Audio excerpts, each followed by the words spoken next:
মানবতা বিরোধী অপরাধের মামলায় বিএনপি নেতা সালাউদ্দিন কাদের চৌধুরীর মৃত্যুদণ্ডাদেশের রায় ঘোষণার আগেই রায়ের খসড়ার কিছু অংশ ফাঁস হওয়ার ঘটনায় শাহবাগ থানায় ট্রাইব্যুনাল কর্মকর্তার করা জিডি তদন্ত করছে ডিবি।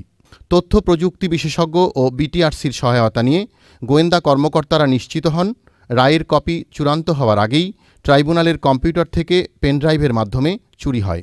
বাংলাদেশ থেকে আপলোড করা হয় ইউকেতে।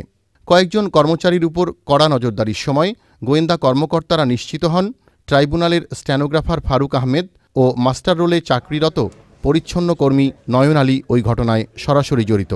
কয়েকজনের উপরই আসলে তখন আমাদের যে সন্দেহ সেটি আমরা সীমাবদ্ধ করি এবং তাদেরকে জিজ্ঞাসাবাদ করি।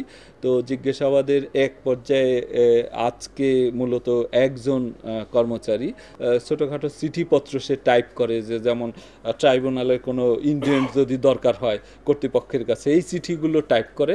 তো সেই আসলে জিজ্ঞাসাবাদের এক পর্যায়ে স্বীকার করে যে সেই এই কাজটি করেছে। নয়ন আলীকে গ্রেপ্তারের পর দুপুরে সাকা চৌধুরীর আইনজীবী ব্যারিস্টার ফখরুল ইসলামের কাকরাইল ল চেম্বারে তল্লাশি করে কম্পিউটার সিডি, প্রিন্টার ও রায়ের সার্টিফাইড কপি জব্দ করে ডিবি। তদন্তে এই পর্যন্ত প্রাপ্ত যে ফলাফল সেটি পেন ড্রাইভ অর্থাৎ ইউএসবি ফ্ল্যাশ ড্রাইভে করে এটি ট্রান্সফার করে নিয়ে নেওয়া হয়েছে একটা কম্পিউটারে। ওখান থেকে আবার কতিপয় লোকের মাধ্যমে সম্ভবত ইমেইল অ্যাটাচমেন্টের মাধ্যমে বাইরে চলে গেছে।